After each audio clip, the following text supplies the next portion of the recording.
Hello, and thank you so much for tuning into this very special interview video. I've said this before, and it always proves to be true that everything happens in divine timing. So, my dear friend Surya Devi, who you're about to meet, has been a part of my life as a Facebook friend for like a decade now. We've chatted here and there, but we've finally kind of deepened our connection. And I think she is just such a bright, shining light in the world. And the reason I say everything happens in divine timing is that up until recently, I wasn't comfortable enough with my spiritual identity to talk about the deeper things in life on YouTube anymore. And as soon as this shift happened, where I felt empowered in my spiritual self again, here she is. And I think a synchronicity we had just this morning that I want to share with all of you is worth noting. We had planned to do our interview about half an hour ago. We met up, we started our Zoom call, got to talking about other things, and as it turns out, that conversation came to a natural end that segued into starting the video at exactly 11:11. So if that isn't a synchronous proof that we are meant to be doing this, I don't know what the heck is. So without further ado, thank you so much, Surya Devi, for joining me today and for being who you are in this world. Oh, thank you so much for having me, Sarah. And you're just such a joy and such a light. And it's such Aw, an honor to be here. And I love the timing of all of this. I yeah, love, I love divine timing, and it's absolutely right. divine timing because I think it's also worth mentioning that what had happened was that I messaged you about a year ago or more Yeah, to come onto my podcast, which yeah. actually we have part one up, and I will be dropping part two later today or tomorrow probably. But you didn't see the message until just a few weeks ago, and it's all Yeah. just been such perfect divine timing. So I'm thrilled to be here. Thank you for Yes. having me. Oh, my absolute pleasure. And it what's funny about that is that I was getting so triggered by Facebook at the time when you originally sent that message that I just didn't I gave myself permission not to check my Facebook message inbox, which might sound funny to some people, but I think those of us who are workaholics or we're into social media or we have an online business, it feels like an obligation to keep up with our correspondence. But I would check Facebook and there would always be like 10 to 15 new messages from people attacking me as a cult whistleblower that for whatever reason your message was always hidden. It wasn't the first visible. So just a few weeks ago, I decided to scroll through and there it was. And like you said, perfect timing. So I just love it. And anyway, for today, I spent my morning listening to your beautiful song Win This War and watching the video and just feeling so connected to your energy and your message and the power in this word. Like I love having songs like that stuck in my head because it's not just a tune, it's a mantra. Like we will win this. I would love for you to maybe share a bit about that with our viewers here.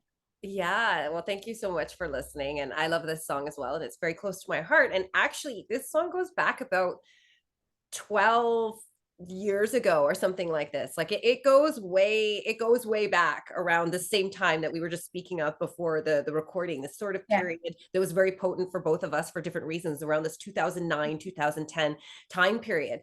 And actually it was Christmas Eve, and I decided to go to midnight mass with like my brother and his girlfriend and a few other people, I believe. And we were sitting there in mass, and I was looking at this Jesus hanging on the cross. And I was just thinking, this is so bizarre. Like, Yeah. why do we worship this image? And I love Jesus. I have a profound connection to Jesus, but I was like, why do we worship this image of this man hanging on the cross that we love so much? Like, why is this the image that we choose to show to him of the world? And then that's where this first line came from. Like, why do they kill our prophets, hang them up on the cross? And why do they tell us what we have to lose and what we've already lost? And I'm talking about the media, and I go through a lot of different things in this song. But I didn't even understand what I was talking about right away when I said we're going to win this war because we're not fighting anymore. And I'm like, what does this Yeah. mean exactly? And I mean, it means there's a lot of things. It's sort of like the concept of like ahimsa, right? Like Yep. non-violence. But what I came to understand in more recent years was what it means is when we all stop fighting amongst ourselves, if we look at this whole equation of like the 99% versus the 1%, the only reason that the 1% is able to dominate is because they've convinced the 99%, first of all, that we have no power. And second of all, is that we're all infighting amongst ourselves. If the 99% is always fighting, then we're not going to be able to stand united. But if enough of us stand together as one, there's no way that the 1% can continue to dominate. It just won't work Yeah. anymore. And also, when I'm talking about win this war, to me, the ultimate war is on our consciousness.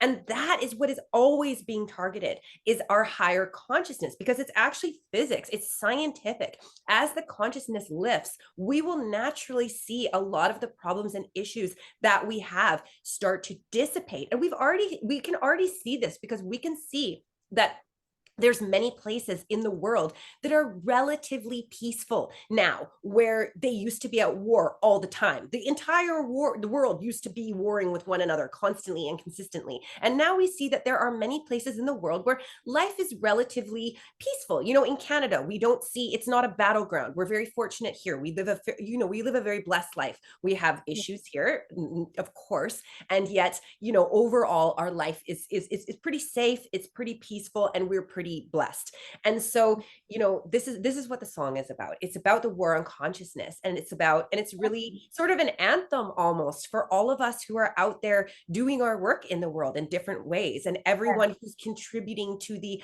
upliftment of consciousness on the planet. I love that. Yeah, it's a perfect anthem for light workers. And when I heard your first line, I immediately thought of Bob Marley. Like, and how long must they kill our prophets while we stand aside and look? I think that's how he says it. Yeah, And exactly. it just reminded me that we are not killing our prophets. Like they are. Like why must they, and that we'll win this war when we stop fighting, as in when we surrender to the divine and stop thinking it's us against them. As long as there's us against them, war continues, right? But when we surrender it to the divine and stop fighting, you can't have an opponent if you extract yourself from the fight. So I love yeah. that. I just see, I this is what I love about music and how people interpret things, because I didn't even think about that. But yes, Wow. absolutely. That is absolutely part of it, because it is true. Even in that, what I was just mentioning, this whole like the 1% versus the 99, Yeah. it is still this us against them mentality, Yeah. which is very separatist. And as we know from, what we know about spirituality, ultimately, Right. life is non-dual. It is about oneness. And yet what we see playing out on the earth plane every day after day, does not really look like oneness. It's a No. lot of strife and a lot of suffering. And but the truth, the spiritual truth of all things is oneness, which is also about the higher consciousness. And that's why as we elevate into new levels of higher consciousness, and we see things differently, and we've all experienced this, I'm sure you have as well, since you started your spiritual journey. And I know it's been a while for both of us, but we see that the outer world actually changes for us, and things change Yes. when we change internally. So every single human being who's doing their internal work and who is working on themselves, that is having a positive effect, not just for themselves, but for everyone. Yes, absolutely. And I'm so glad you bring this up, because I find this to be the most misunderstood concept when it comes to manifestation or living a spiritual life. I've heard so many people who are critics of spirituality say, all these new agers will claim when you change yourself, the world changes, but Monsanto is still poisoning seeds and animals are still being slaughtered every day. You're not changing anything. What they're missing is the fact that every single human being is manifesting their reality. So these CEOs of Monsanto, they're manifesting a reality where they can do bad shit. We're manifesting a reality where we elevate ourselves out of it. So our reality does change when we become aware of the toxins in our environment and we actively take steps to avoid them and to educate others to avoid them, and we start living lives that are balanced with our principles. the entire earth might not immediately change, but our world changes. We'll start attracting people into our sphere who resonate with what we believe, and our health will improve, our friendships will improve, everything improves. Well, So, absolutely. And to counter that argument, because I've heard that argument too, even just yeah, for example, the Monsanto or the factory farming argument. Every single person, every individual who makes a choice either to go vegetarian or vegan, or who chooses not to eat factory farmed meat anymore, if they're a meat eater, every single one of those actions makes a difference. And the more people who do that, it compounds and it creates a larger and larger effect. And then to the effect of, attracting people into your reality who have a similar consciousness.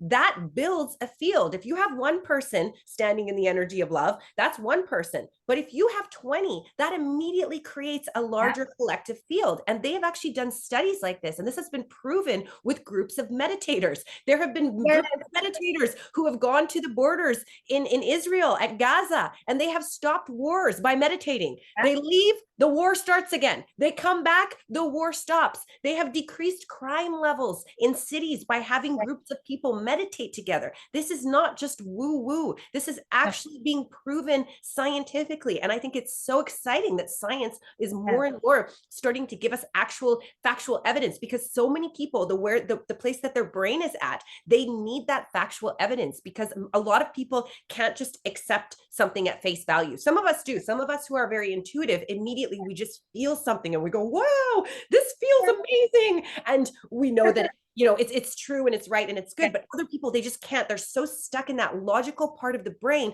that they cannot accept something unless they have the factual information. So I love that science is starting to actually be able to prove and document a lot of these phenomenon, because I hope that it will start to awaken more people. I agree. Yeah, and if anybody is interested, I think, don't they call it the Maharishi effect? Was Yes, it? I think so. Yeah, it's worth a Google. And I totally agree that we're lucky to live in a time where, although a lot of the scientific community is equally dogmatic, ironically, as dogmatic as religious institutions used to be, who tried to kind of suppress the study of cosmology. Remember when they wanted people to believe the sun revolves around the earth and stuff like that? Those dogmas have shifted, and now I do see a lot in the scientific community. I'm thinking especially of stuff like the archaeological world, where they don't want us to know that human civilization goes back as far as it actually does. And there's this whole, I mean, I listen to a lot of Graham Hancock, so that's where this is informed from. But although there is a lot of dogmatic thinking in the scientific world where they have their established beliefs and all the research they do feeds into proving those beliefs, we also have branches like the noetic sciences where they're starting to actually see on a molecular level how the belief of the scientist will have a result, like will have an effect on the result of an experiment. And I think that is so freaking cool. Like, it's proving that we do change reality through our thoughts and through our beliefs. And I think that as we move forward as a civilization, that will be the direction science, evolutionarily has to take, rather than just let's prove the theories we already believe in. I think it has to expand to let's see what else might be possible. And it's almost like we're returning to the Vedic science method, which is exploration, not just an ego-based, prove what we think.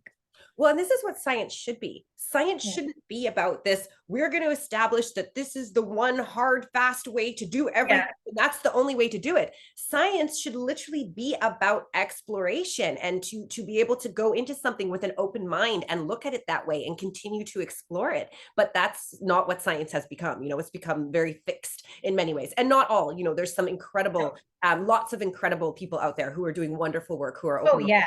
And again, a lot of it does have to do with the brain. And again, as humanity evolves and the consciousness evolves as well, we will see the brain, the activity of the brain happening. And as soon as we can get more of humanity out of that reptilian part of the brain and using the other open parts of the brain where we can actually think more objectively and look at things more openly, we're gonna see a lot of things change. And one thing that I've been shown over and over again is that as the consciousness rises, we are going to be given miraculous solutions to many of the issues on the earth that right now seem completely unsolvable. But what it is that right now, the consciousness of humanity is not there enough to be able to even fathom these ideas or accept them or receive them or bring them in. So I believe that we will see many incredible miracles in our lifetime, even, and many solutions that are going to come about to things that right now we look at and we say, because we are at a point in the earth's history where many people, especially many young people, it's very sad when you speak to teenagers and whatnot these days, they will straight up say to you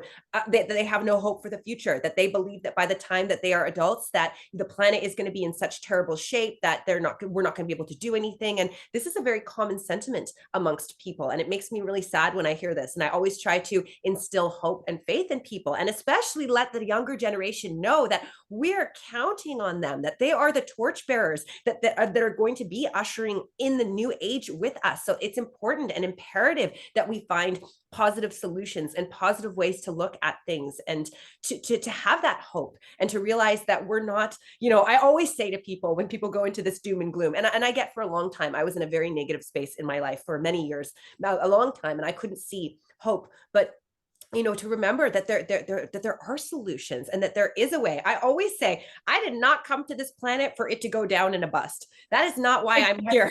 I did not come here to see the whole, like, all of the earth go up in flames and us living in chaos and in what's that movie, like the Terminator and all this kind of stuff. Oh, right.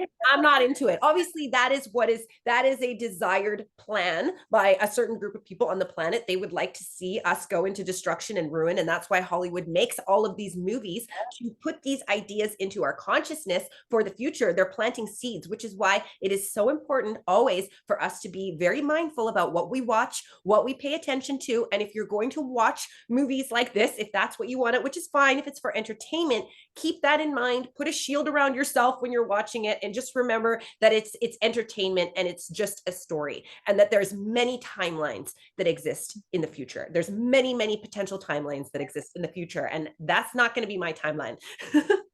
Exactly. Well, it's just like those elementary school choose your own adventure novels. If you believe that you are doomed and the planet is doomed and we're headed towards a global catastrophic end, in a way, you're manifesting that. And when more of us shift, like you said, out of the reptilian brain, which is fear-driven, greed-driven, and into our higher minds, which comes through meditation and conscious awareness of self, and constantly asking, what reality do I want to create? Then definitely we can shift this. And I feel like what you said, Surya, it's the kind of thing that anybody who's done some inner work will easily understand. Those who are, people like me who are a little bit out there mystically, and we identify as star seeds, people who identify as light workers, we have this feeling like we came to this planet with a mission and for a reason. And we wouldn't have come down here if it was guaranteed failure. We're here because we believe in a positive possible future. So I feel like those who are trapped in that doomsday, it's like a doomsday cult that has pervaded a lot of the youth, where they say, we're past, what do? They show that clock and we're like a minute from midnight. It's been programmed. And having survived a cult where we were told, this world is a Maya matrix and everything exists to keep people suppressed, and the only way to fix it is by following this fraudulent leader, others are being kind of programmed in a similar way, where the coercive control happening to them is coming from mass media and people who claim to be experts, who are saying the damage we've done is irreversible, there's nothing you can do to fix it. And I kind of feel like, I'm sorry to get sidetracked on our conversation here, but I feel like the reason a lot of spiritual seekers fall into the trap of cults is that we innately will not accept that we are doomed for failure. And so if somebody steps up and says, I've got a solution, the rest of the world thinks we're doomed, but come join my community where we're going to fix it, that is an appealing alternative compared to a world that tortures animals and burns fossil fuels and charges you money for the right to live on the planet.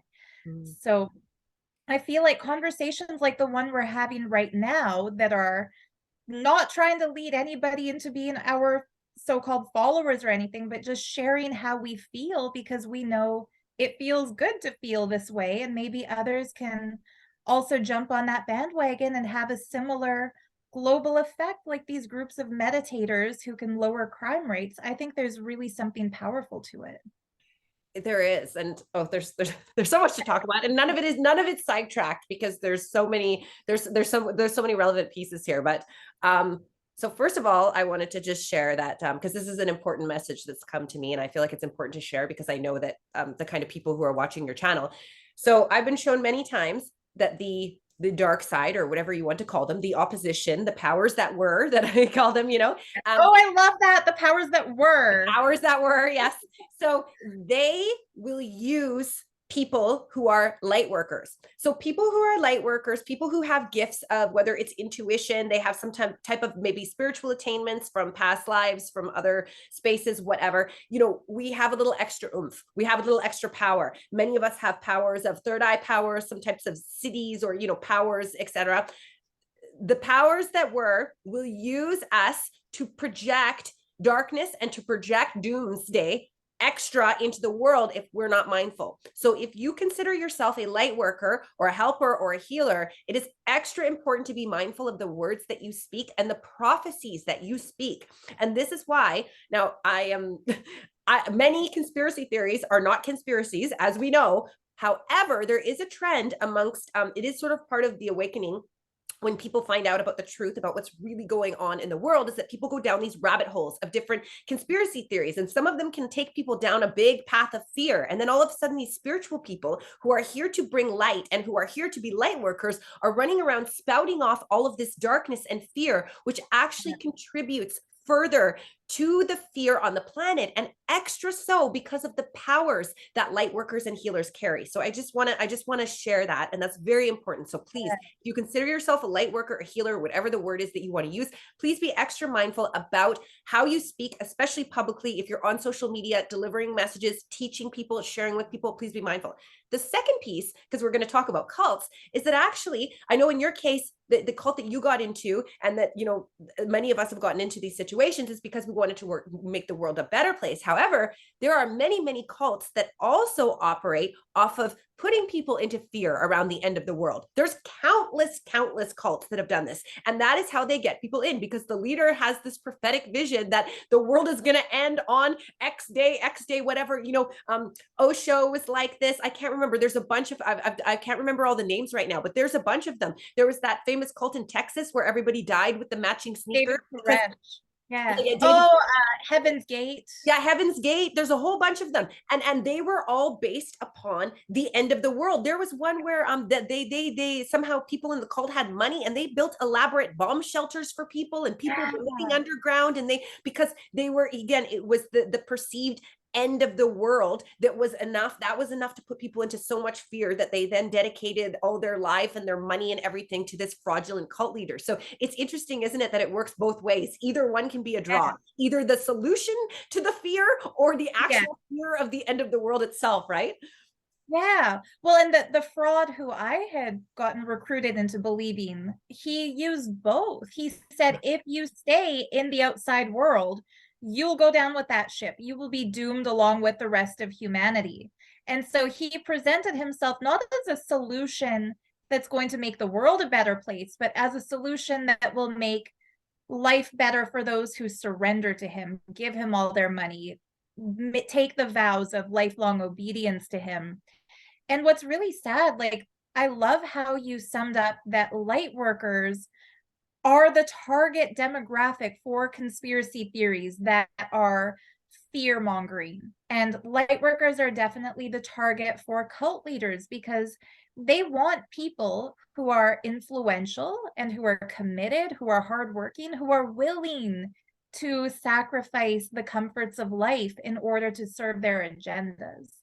And it's really sad, like over the last few years, especially, I've seen so many good friends of mine fall into that rabbit hole of conspiracy theories. And there's so much good that we could all be doing if we rallied for the light and for the goodness. And what's sad is that a lot of times when somebody falls into a conspiracy, it further alienates the very people they should be reaching and making connections with and uplifting. Um, but anyway, I think that Yeah, that and time to is that, actually, I would like to say that, and again, there's a lot of conspiracies that are not conspiracies. We've been lied to about almost everything that you can imagine here on this planet, from yeah, the origin of human civilization to the intentions behind the people who, like, it goes I so know. deep. Um, but oh, it's interesting. My mind just went blank. Oh, that's funny. Yeah, it's funny. Maybe. Oh, no. Oh, I know exactly what I was going to say. What I was going to say, and this again is a message. Most light workers, they like to think that or they like to talk about, and I just can't stand this. I laugh at this all the time. A lot of light workers believe that they live in 5D or 12D, or they get this very, conscious about, it's almost like this spiritual ego, and they think that they're better Yeah. than everybody else. And so some of this conspiracy information, or some of this information that comes forward, it feels like it's really like that they're privy to this like high information, and like nobody else understands. But the truth is, and everybody hear me here, every light worker's work here is to get grounded, to get in your body. If we were meant to be in the angelic realm, if we were meant to be in 5D, and I'm not saying we can't have 5D consciousness or whatever, that's very different, but we are here in human form, and we have a human body, and our work is needed here on the earth, which means that we need to get in our bodies and get grounded. And the lack of grounding is what causes so many of these people to get into these crazy ideas and these crazy groups as well, because it is this like hook of like, wow, this is this next level information that nobody else is ready for, only me, because I am this Yeah. level light worker. And like, Yeah. many light workers have these savior complexes, and they think that in a past life they were this like, and maybe we were, but my friend and I used to joke about all this. We're like, everybody thinks they were royalty in the last life. Like, what Yeah. about who is baking the bread? Yeah. Who is the Exactly. farmer? Who is all this stuff? Like, it's so ridiculous. And of course, we've been many things in our incarnations, but like a really strong message, and I feel like is one of my, not only my message, but has been my entire life challenge, has been to get grounded, because many of us carry higher frequency energy. We carry certain, codes, or whatever you want to call them. So it can be difficult to get grounded. But number one thing for all light workers, if you're on planet Earth and you have a body, your job is to get grounded. You're also here to do whatever you're here to do, but you have to do it in the body. Exactly. One of my favorite books of all time is ET 101. And it's kind of a tongue-in-cheek, almost comedic guidebook for newly awakened star seeds. Okay, so you realize that your soul has had lifetimes in star systems and planets where society was mutually supportive and energetic and cruelty-free and compassionate and creative. Now you're a human being on Earth. What's your next step? And one of the most beautiful quotes, I wish I could, I'll put it in the video description when we upload this, but one of the most beautiful quotes in the book says, your goal is not to escape this world. Like, there's a lot of darkness down here. There's a lot of unharmonious energies. You might feel like you just want to call out to your star family and say, like, come down already, invade, take me out of here. The purpose of being here isn't to escape and leave everyone behind. It's to bring more light into here. So whenever we do things like anchoring light into the world, planetary healings, meditations to raise our frequency, but in the body, physically grounded, as you rightly said, that's the reason we're here. It's kind of like if you see somebody crying in the street, starving, you're not going to go out into the street with a sandwich and then just stand there and say, well, this sucks, I don't like this energy, and leave. Like, no, you But feed this them, is help. actually, unfortunately, what a lot of spiritual people do, and it's spiritual bypassing. And so what they do, Yeah. they say, I don't want to, and they take this law of attraction teaching very literally and like, well, I don't want anything in my reality unless it's positive and it's all good. So I'm just gonna pretend that it's not there. But that's bypassing. And again, that's not why you're here as a light worker. As a light worker, you're here to bring light and to bring love and to help usher in peace on the planet. Now, of course, we can't, it is so overwhelming. And one of the problems that all of us are dealing with is that our nervous systems literally cannot handle the trauma of knowing everything that is going on in the world simultaneously. Because before media and before social media, we wouldn't actually know what was going on all over the world. The only thing that we would know about, which is what is going on in our community, maybe, in the closer communities around us, because people would travel back and forth. But that would be it. But now we know about everything. And there's so much widespread suffering all over the world that if we even try to think about it, it's so overwhelming. So it can be a lot of work, and especially for most light workers, we're highly sensitive, we're highly empathic. That goes with the territory. That's what it is. So we feel everything very deeply. So it can feel a little bit, and I've been through all of these phases as well. I used to have such a ginormous spiritual ego. So I can speak to all of this, and I can say it humbly as well that I've been through all of this. So I understand it. And from the place I'm at now, I know that we can't do this. We can't just turn a blind eye to suffering. That's not why we're here. We can monitor it. We have to take care of ourselves if it's, we have to do whatever we need to do to take care of ourselves. But for me, it's always about prayer. And that's what it's always come back to for me. If we establish a prayer practice and we connect with the divine, there's so much more that we can do in the realm of prayer than we can actually do in the physical, because the physical is very dense. It takes time to move through things. But when we're working in the non-physical realms and we go into the quantum field, we can make literal leaps and bounds. And there's more and more of us who are out there who are accessing these realms and who are able to work from these spaces. And I believe that it's going to, again, we're going to be seeing many, many miraculous, and we already are. There's so many miraculous happenings. Even, it's a double-edged sword, the spiritual sort of revolution that we're seeing, because on one hand, we have more and more people who are waking up across the planet every day. And this is amazing. And there's more and more people out there who are teaching and who are sharing. And, even just the fact that even a few years ago, you wouldn't have found this many people out there. And we know this because we've both been immersed in this world since we were, children and teenagers, right? So I've seen it going from people making fun of me for me and all this weird stuff that I believe in to, people calling me and like, hey, can you tell me about meditation? Can you tell me about manifestation? To seeing some of these people that used to make fun of me, they're now, spiritual people themselves, but the flip side of this again is that there's so many people out there who are teaching and practicing very ungrounded things that are not rooted in truth. They have no lineage. They have no idea what they're doing. They've been taught by somebody who was taught improperly, and it's just created a domino effect of a lot of things that are being taught and shared that are not necessarily truth. And this is very problematic because when we talk about like resonance and frequency, the truth has a specific sort of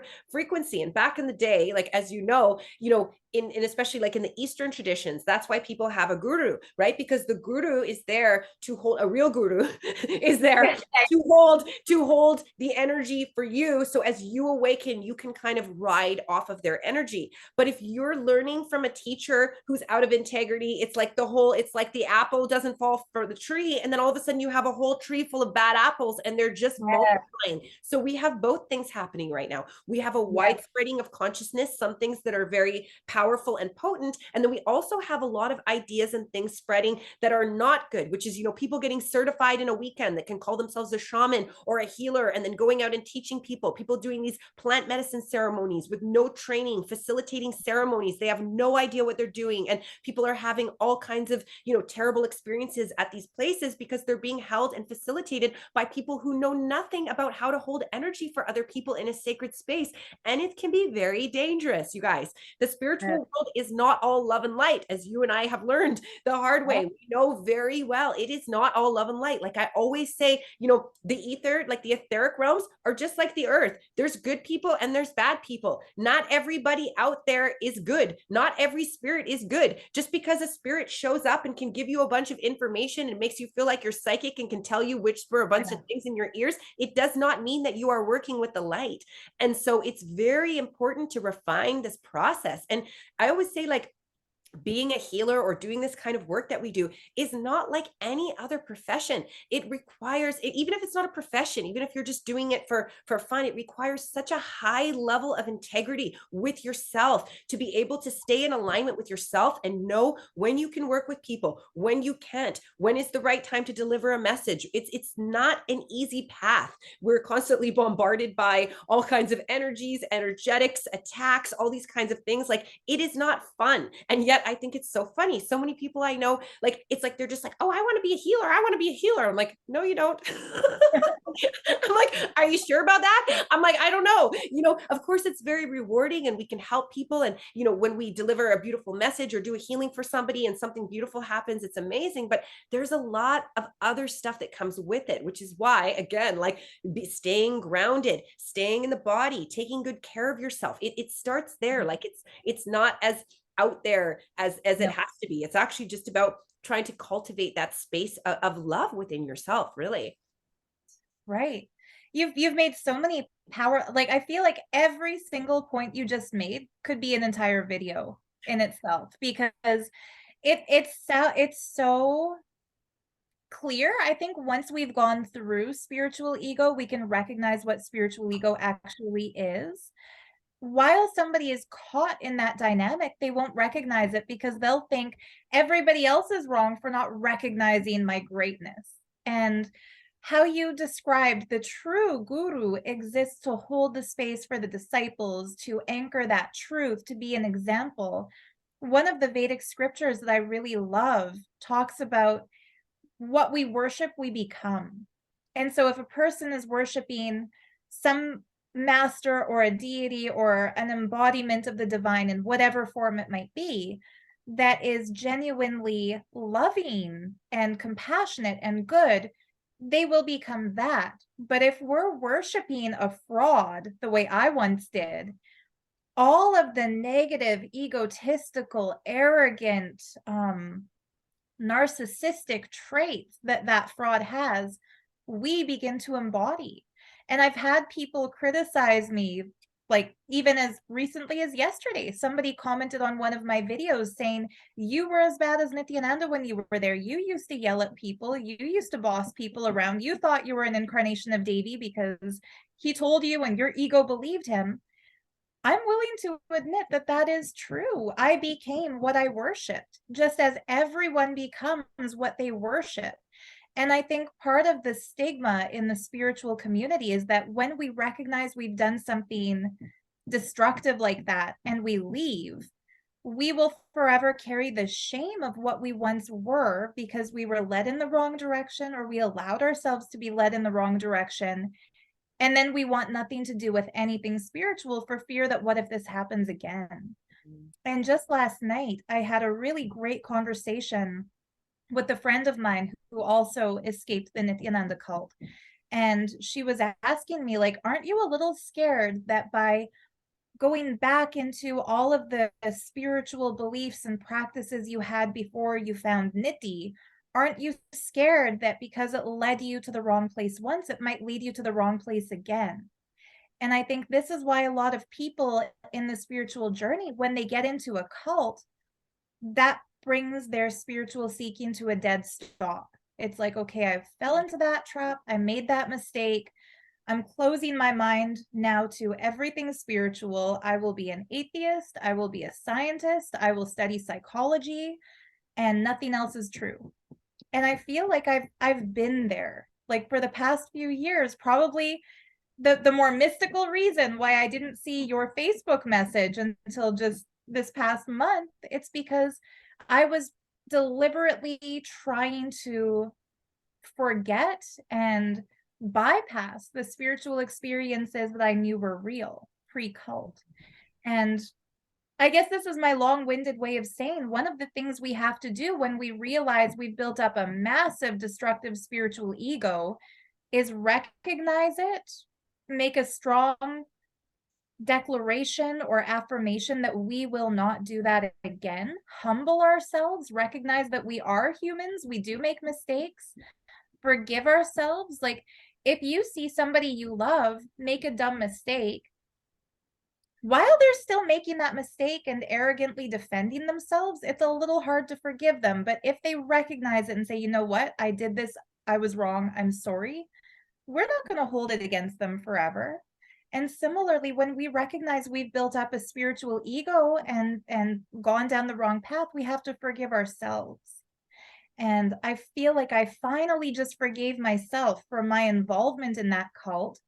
And that kind of expanded into me forgiving the spiritual experiences that at the time led me into the cult. And I think the biggest shift I've gone through, and we mentioned this on your podcast too about Mahavatar Babaji, I really felt that Babaji had led me into that cult. And so when I escaped it, I had this huge resistance towards Babaji where I thought, is he bad? Is he aligned with Nityananda? And that's why he led me there. Why would Babaji lead me to a fraud where I was abused, where kids were beaten, where people were swindled, where spiritual ego was installed in all of us? And just this past week, I've been meditating on Babaji and asking, like, please let me see some clarity about this so I can either accept it and move forward or release it and move on. And I had this thought come to me. And you know, when you have a thought come to you that you're not thinking, it just comes when we channel these ideas. So a thought came to me.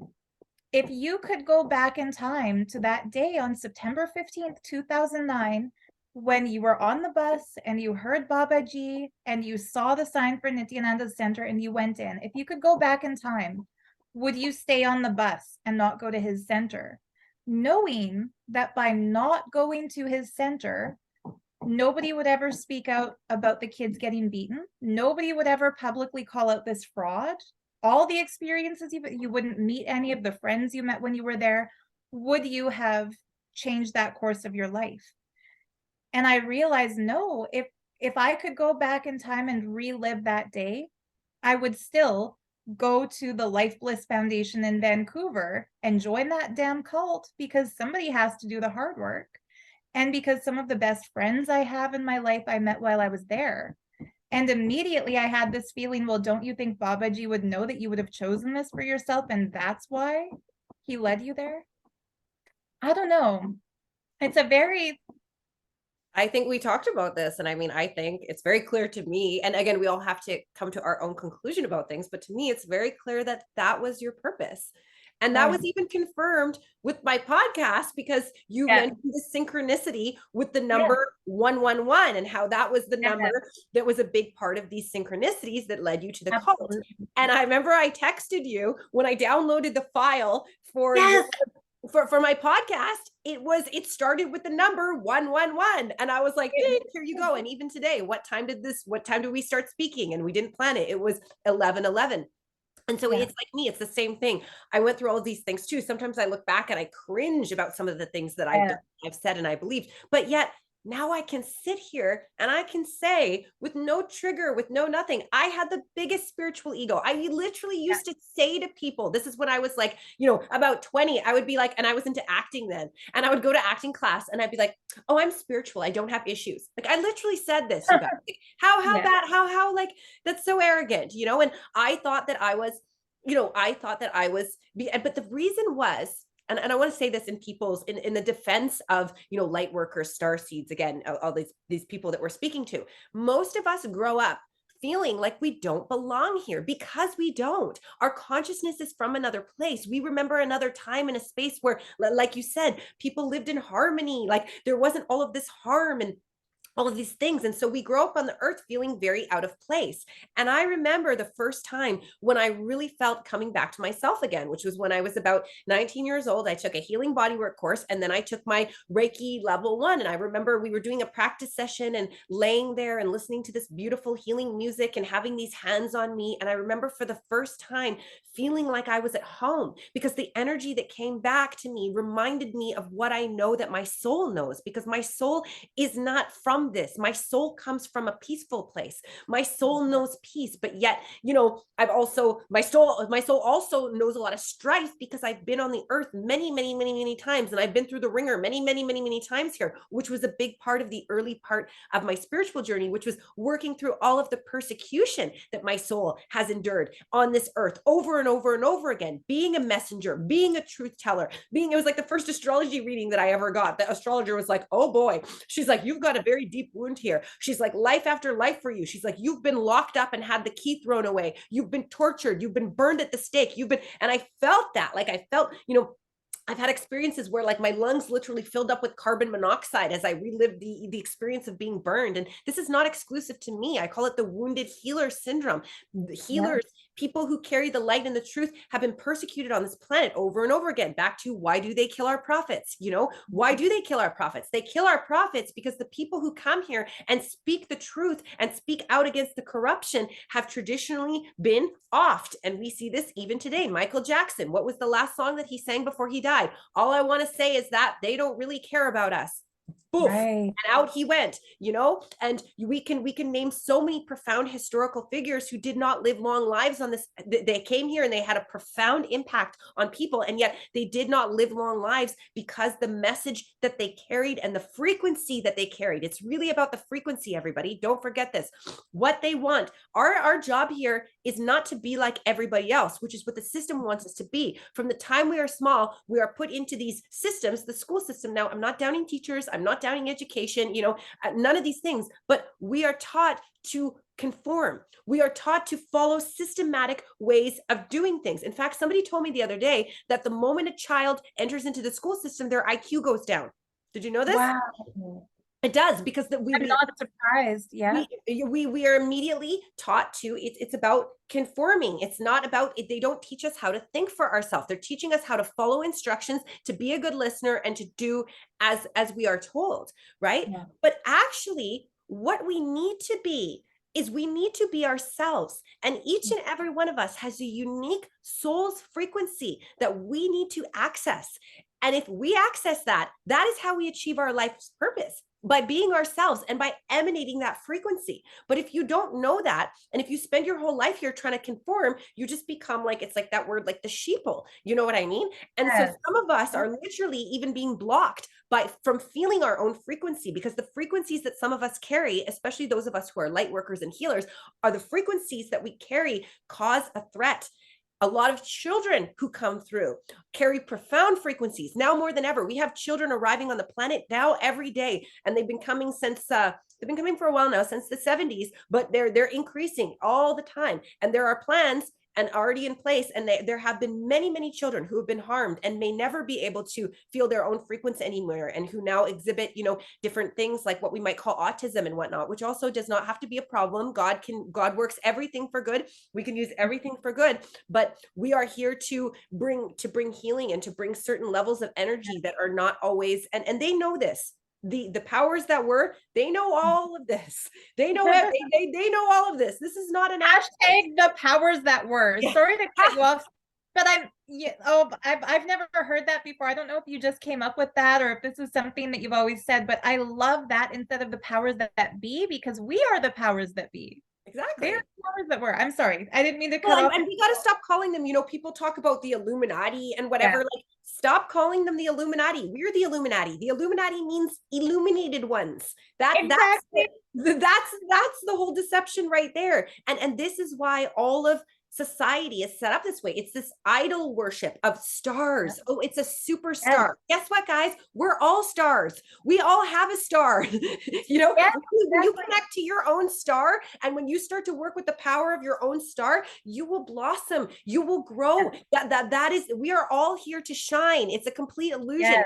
When we look at what we do to, like, it's like literal idol worship of celebrities, of musicians, of actors. We look to them and we think they're the star, instead of reminding finding, and of course, some people are always going to have a big purpose too. And it's not bigger or better. It's just some people have a public purpose. It means, if you're a Right. famous singer, sure, you're going to have, hundreds of thousands or millions of fans. That's fine. But that doesn't mean that you're better than the person who's sitting by themselves in their, in their little cabin in the woods praying for humanity or making jewelry or whatever it is. Like everybody has a purpose, and we don't need to differentiate that one is bigger or better than the other. But what we all need to do is connect to our own essence, because our essence is not only the key for ourselves and our own healing and our own empowerment, but that's the key to the world, because it's like pieces of a puzzle, and each and every one of us that's able to access and begin to express from our own frequency or our own essence, that is powerful, and that is what they don't want us to know.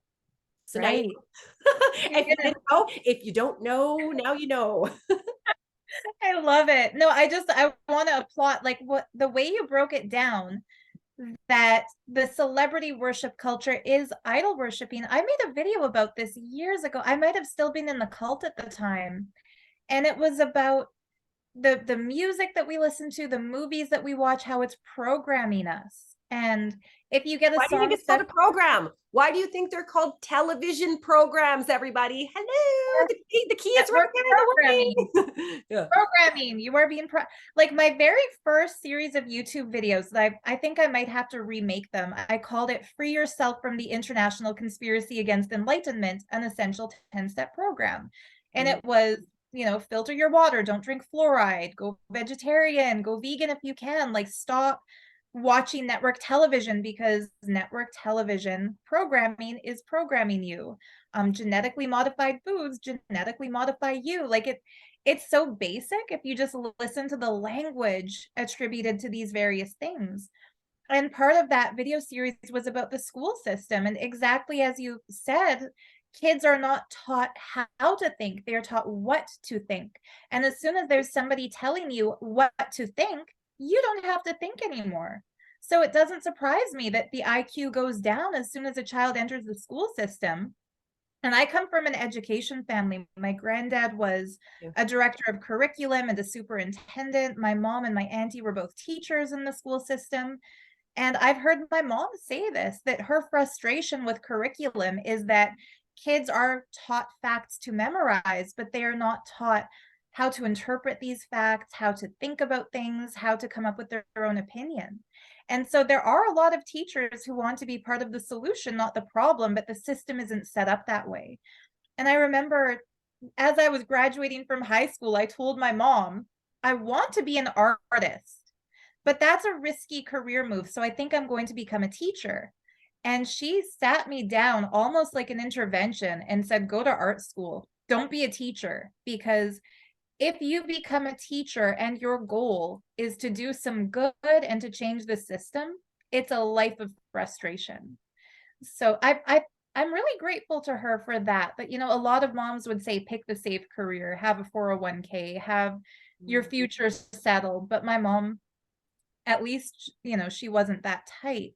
But it really is sad that the things that suppress our consciousness and that keep us limited are legal requirements. Like a parent cannot not teach their child the agreed upon curriculum. It's mandatory in our society, at least.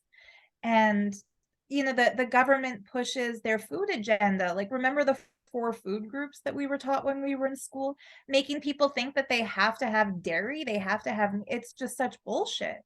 And when we start to elevate and evolve beyond that, we get thought of as crazy. And that's the unfortunate thing. Like you had said, when we align to our true mission and to our soul's purpose, each soul has a different frequency. One of my best friends was just saying to me the other day, the more we align to our higher self, the crazier people are going to think we are. And it's true, but I think when we become okay with that, that's when the synchronicities really start up. That's when we start feeling empowered to kind of live our mission regardless of what anybody else might think. And that's also kind of when we'll start drawing in the right friendships at the right time to support that. Like, I think that's how you and I became connected, Surya, is that when we're aligned to the same higher goal And we've made a solid decision within ourselves not to be bothered, how is society going to see me? Because we don't want to be, a cog in the machine of that society anymore. We change the world. Amen. We do. Yeah, We absolutely do. So much. yeah, Yeah. yeah. And we win this war. We do. We're winning. I mean, we're winning. I say that every day. I'm like, love wins. I love that. This is another one of my little isms that came to me years ago that I've never heard anyone else. But I always say it's the law, the LAW. Love always wins. It's the law. Yes, there you go. We talk about universal law, and the deeper we get into a lot of these spiritual truths, what we know is that we are bound by universal laws. And that's why I like to break it down for people sometimes, that a lot of it is just purely vibrational. It is purely scientific in a way, because belief is just belief, right? We can believe, and we see this all the time. But I just want to back it up what your friend said about our higher self. And this is where I always bring it back to Jesus. Like, in this moment, like, Jesus is one of the most, if not the most influential historical figure of our time. Like, our calendar is based around him. Like, the Muslims worship Jesus. Like, everybody's into Jesus. Everybody thought Jesus was crazy too.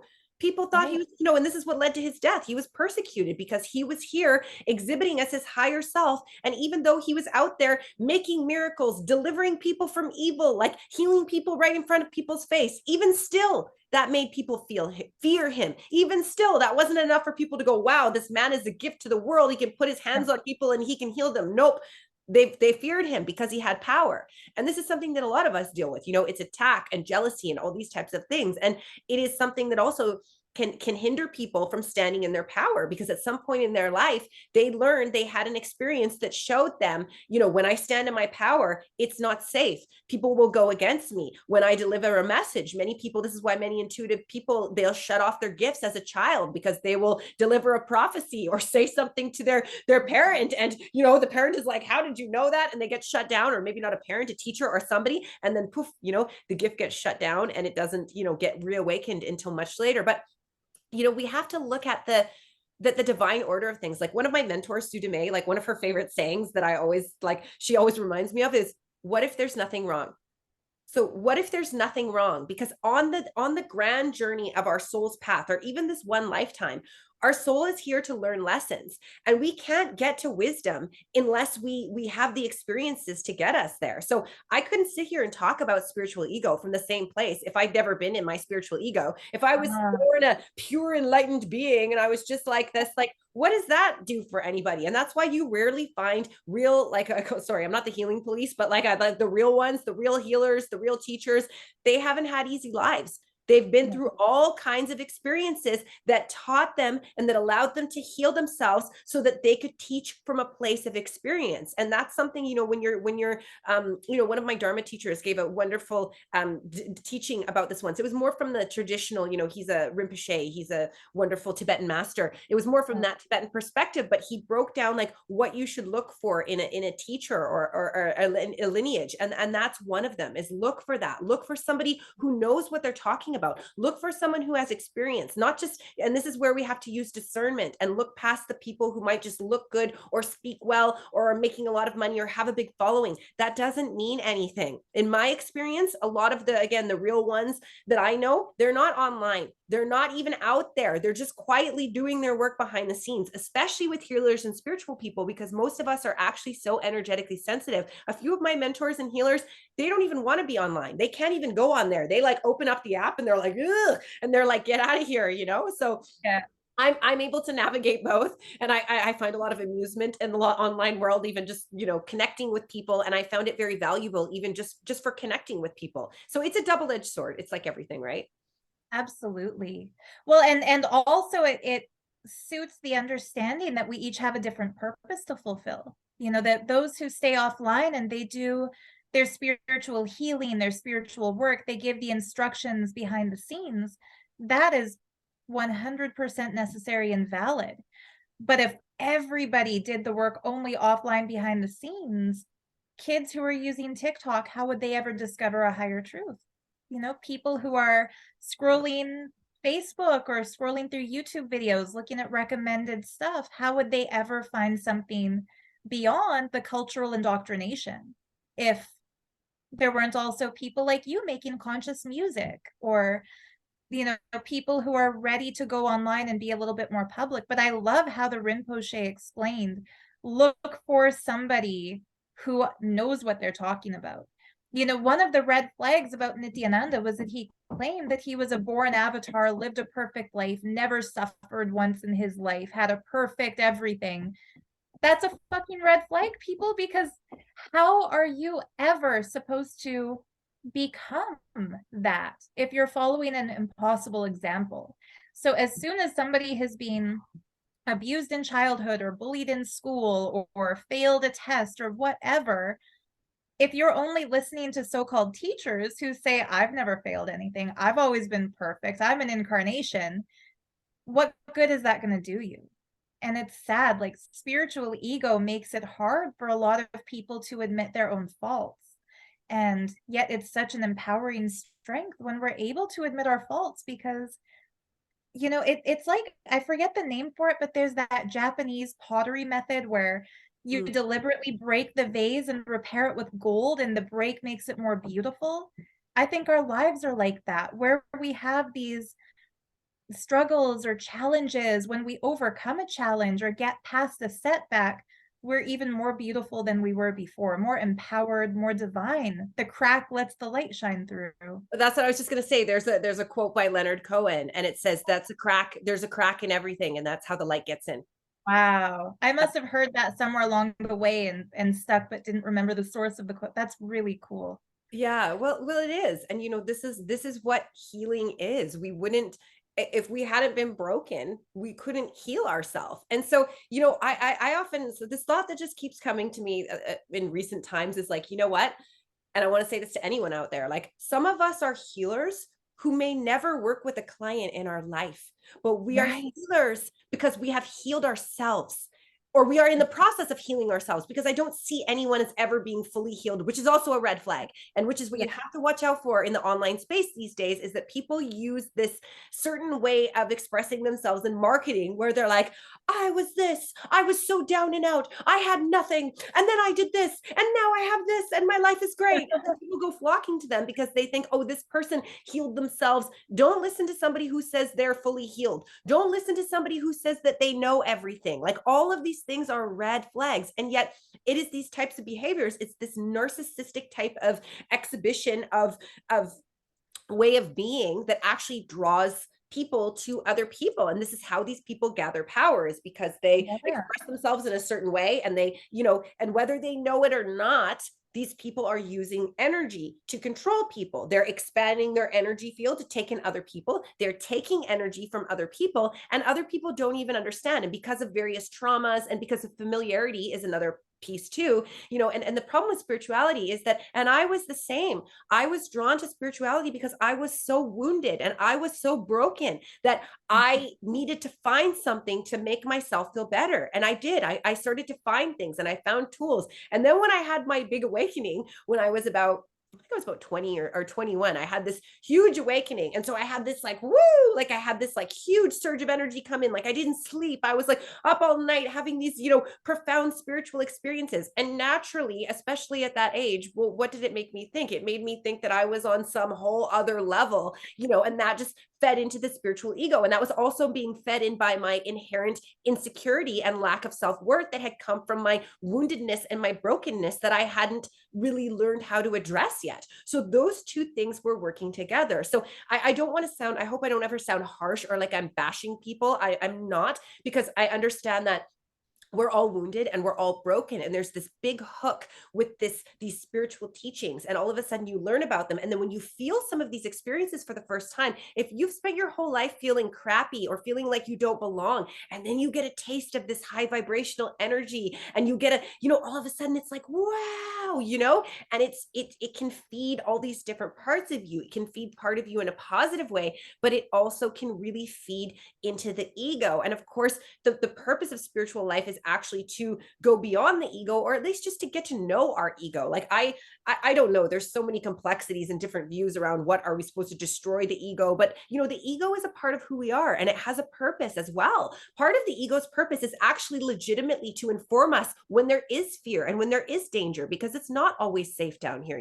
The ego has its purpose, but my journey with the ego now is more about getting to know my own ego. So when my ego flares up, I can see it because I know how it operates now, right? So when I see it, I'm like, okay, like I see you. I give it a little space. I listen to it. I'm like, okay, it's like a friend or like somebody I'm like, okay, like I hear you out, but I'm not going to listen to you right now. Like, I'm just going to kind of put you over here. But ego has a purpose. It's not like we're necessarily meant to completely destroy it altogether. And the actual fact is, because I know a lot of spiritual people, again, in their spiritual delusional ego, they think that they're these high vibrational, they think they're these high masters. And, maybe they are, but very few people on the planet are actually enlightened, you guys. Very few. Like the percentage, like a very, very, very small percentage. And I believe David Hawkins actually depicts this in his Power versus Force book, because he created this system where he's able to calibrate people and their consciousness. And he won't say who they are, but he basically said, I mean, the book is maybe 10 or 15 years old now, I'm not sure. So I'm sure things have changed dramatically since then. But I know at the time he wrote the book, he said there was only like 1 or 2 people on the planet who vibrated at that very, very high, like 8, like whatever the highest was. I don't want to say the numbers wrong, because I don't know exactly, but it's like he wouldn't say who they are, but like that's the facts, you guys. So if you think you're enlightened, you're probably not. And I say this as somebody who several times in my life, I will say I actually thought I was enlightened, because I went into these very high spaces, but I couldn't sustain them, and I would go high and then I would crash. And when I crashed, I went so hard down into the darkness and into the pits of hell that it was like a very, very rude awakening for me. So this is what can happen with these spiritual experiences, right? These highs and lows. So again, it's about finding balance. It's about finding grounding, and it's about finding the place that resonates for you so that you can operate your energy. It's like energy management. You can operate your energy in a way that works for you. And so that's ultimately why all of these cults and giving our power away to these leaders who appear that they know more than us. And now this is true. I have many mentors. I have fantastic mentors. They're older than me. They're more experienced than me, and they're my mentor because in some regard, they are further ahead of me and they're able to serve me from that place. However, I choose my mentors carefully now, and my mentors are in very high integrity. It's very important to have real mentors on the path. And this is also the trap that we fall into, and why people get involved in these cults, because they see these people. And it's very easy. The reason why it's so easy to manipulate people spiritually is because we're dealing with all of the intangible things. All of these things of spirit is intangible. Like I could sit here with you right now. Actually, it's funny. The other night I was just for kicks, I was entertaining one of these scammers on Instagram who was trying to scam me. One of these reading scammers. She's like, "Oh, the ancestors contacted me about you." And I was like, so I've never entertained one before. Actually, at first I didn't realize that's what she was. I actually thought she was a legitimate person who wanted to talk to me. So I just I just entertained. I was just entertaining it for a moment. But then, these people, they just, they start to say all these things, right? Like, oh, the ancestors told me this. Oh, your past life, this. Oh, and now if you don't know any of these things, and this is the first time hearing this, you might think that, wow, they're telling the truth. And that's how you get sucked in. And this is actually how one of the very first kind of cult-like groups that I was in, this is actually how she exerted a lot of control over us, was through past lives and through fear. Wow. And I find a lot of these frauds, they'll tell like 2 truths and a lie. And so whatever they say to you, something is going to resonate. There's something like whatever the ancestors or whatever they're making up about you, something about it is going to resonate because there are certain collective truths we all carry, certain things we can all relate to. And I know there have been people like that who have tried to scam me, who have gotten messages. And as long as you're entertaining it, it makes sense. And I think where a lot of people get steered in a dangerous direction is that when something doesn't resonate, they'll convince themselves to believe it using what did resonate as the justification. And Mhm. we talked about this on your podcast, how people will have a Kundalini awakening experience, or they'll feel a physical healing due to the yoga, or a beautiful Satori in the meditation. And then when abuse starts to happen in a cultic group, they'll keep reverting back to, well, but I had that experience and that's real. So I'm going to ignore anything trying to pull me away from this path. And Mm. that's where it gets dangerous. Like, we shouldn't have to do mental gymnastics to believe things that don't resonate just because something resonated. Yeah. And I think a healer or a reader or a guide or whatever spiritual role a person is assuming, how you can tell the genuine from the fake will always insist that everything they say is true and right. And if it doesn't resonate, you have to realign yourself. You have to shift your logic. You have to raise yourself to their frequency. Those who don't have the ego attachment to the outcome of what they're doing, those are the people I trust. The people who say, well, if this doesn't resonate for you, let it go. I could be wrong. You know, as soon as somebody says I could be wrong, you know that Yeah. they're tuned into something higher, because they're not identifying their worth or their value. They're not trying to scam us.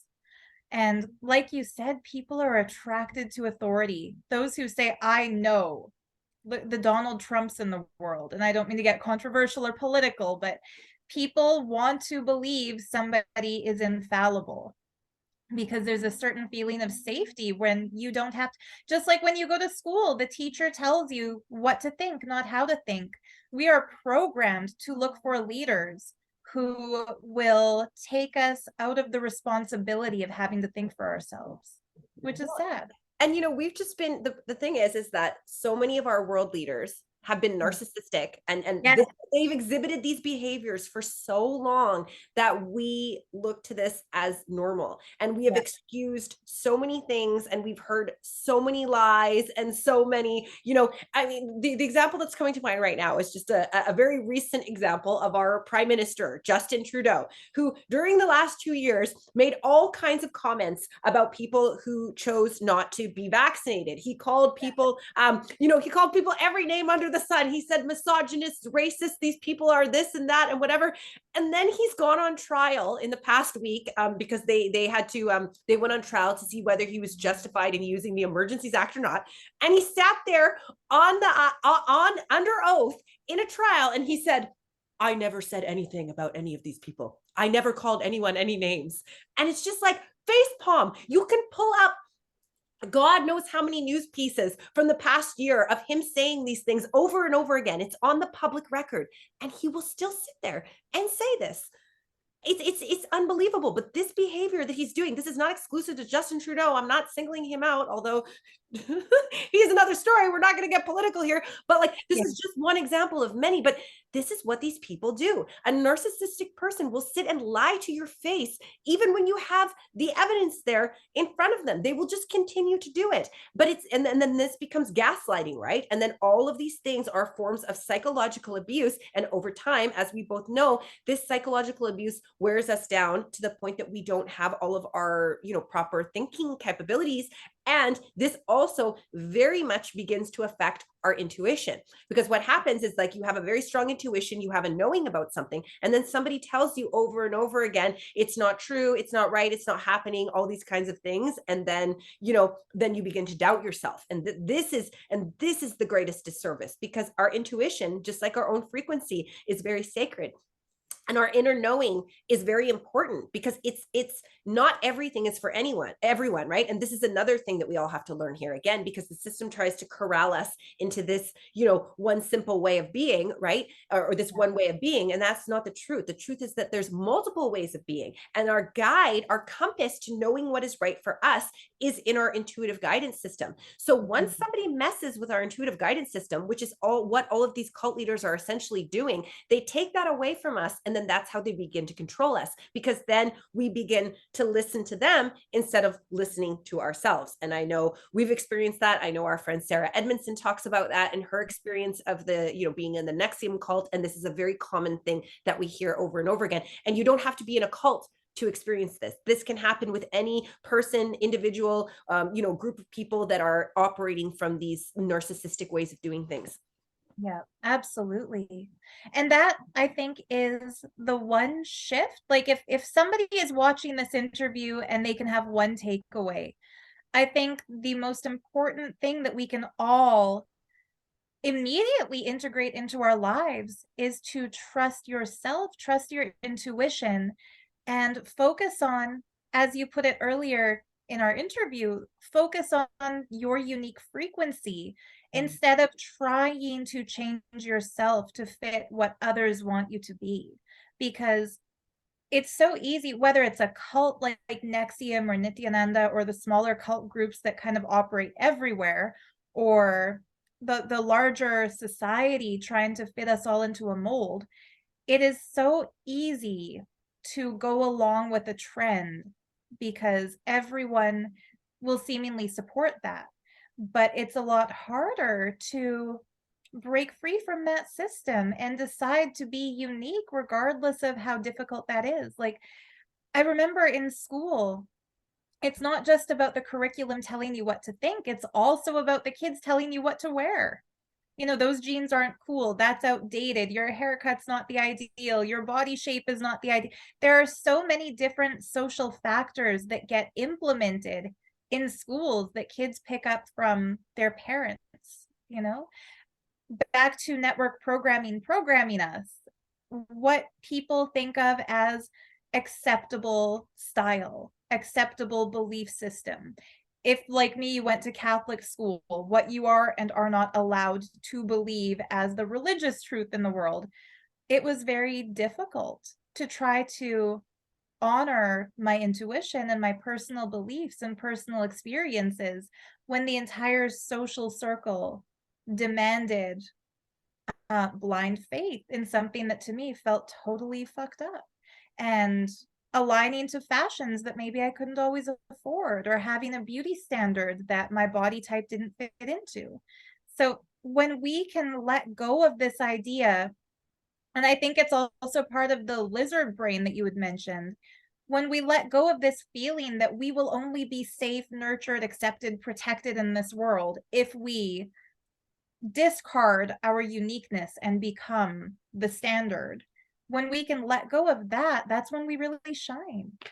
And stop worshiping the celebrity idols and start worshiping your own light, your own inner light. And that's not spiritual ego, that's just self love. And when we understand everybody is the star of their life, everybody is the center of their own universe.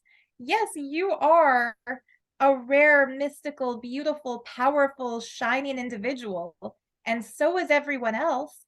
We also let go of the jealousy and, you know, the idea that we have to be above anybody. When we can support each other in being the star, that's when I think this whole world is just going to have a massive shift into a higher frequency of love. Not escaping 3D into 5D or something problematic like let's leave this world behind, but let's raise this world together. Amen. I'm with it. Absolutely. And just like you said, it's like that expressing our frequency is literally like the magnet that allows the light in.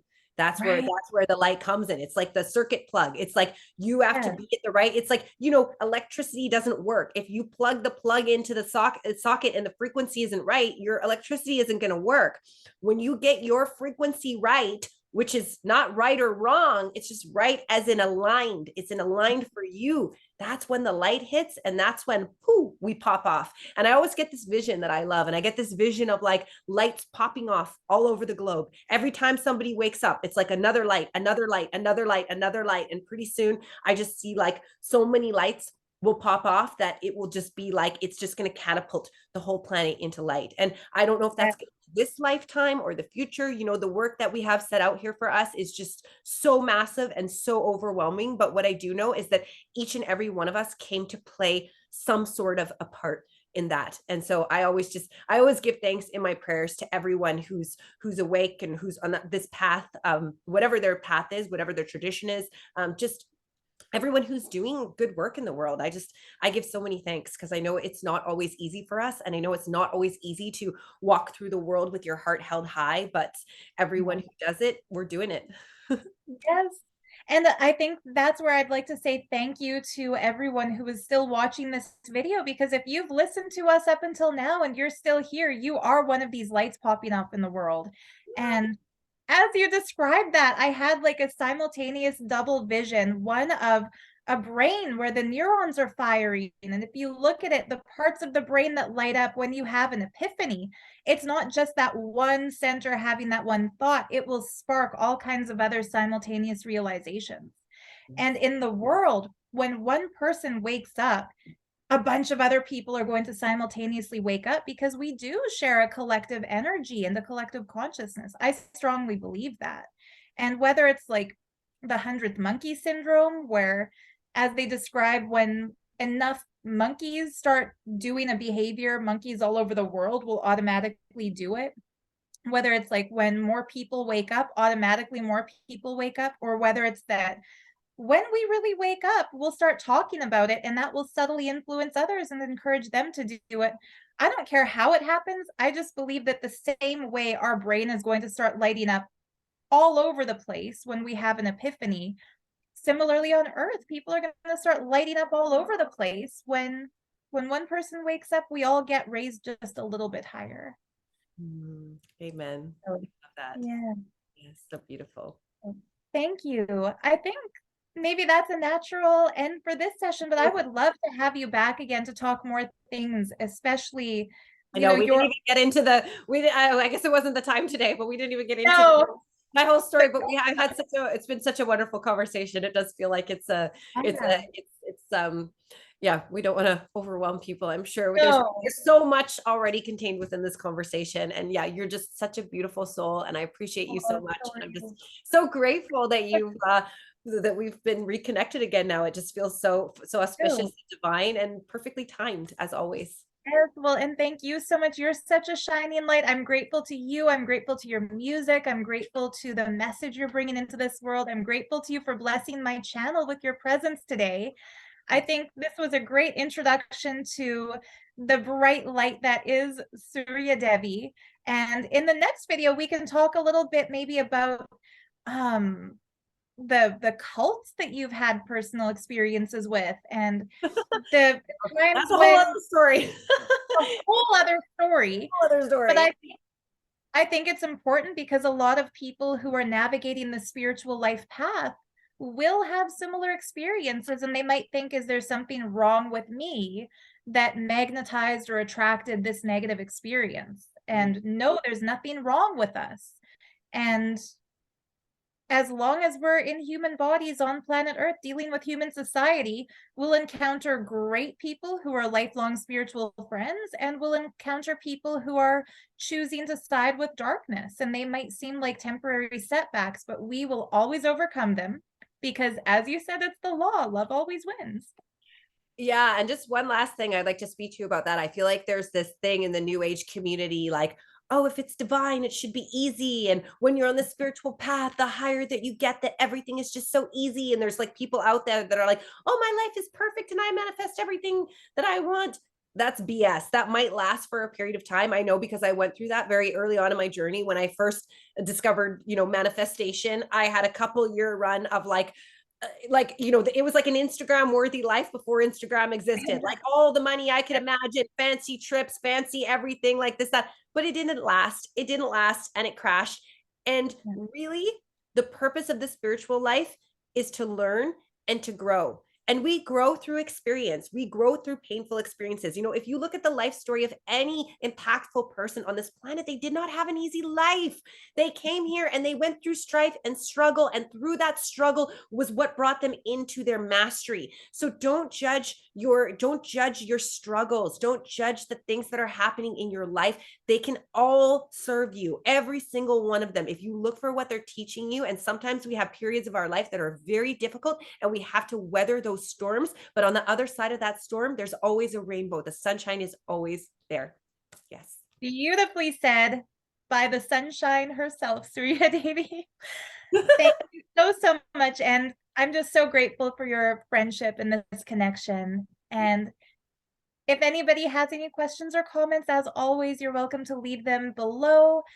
I would love to have you back, so I'm inviting you now. Maybe in a month or so, we can do a part 2, and I'll look at comments if anybody has any questions for you. I might note those down to bring up next time. Sounds great. Thank you so Well, much, Sarah. Many thank you blessings to so you much. and all of your viewers too. Much love, Thank you everyone. so much. Much love.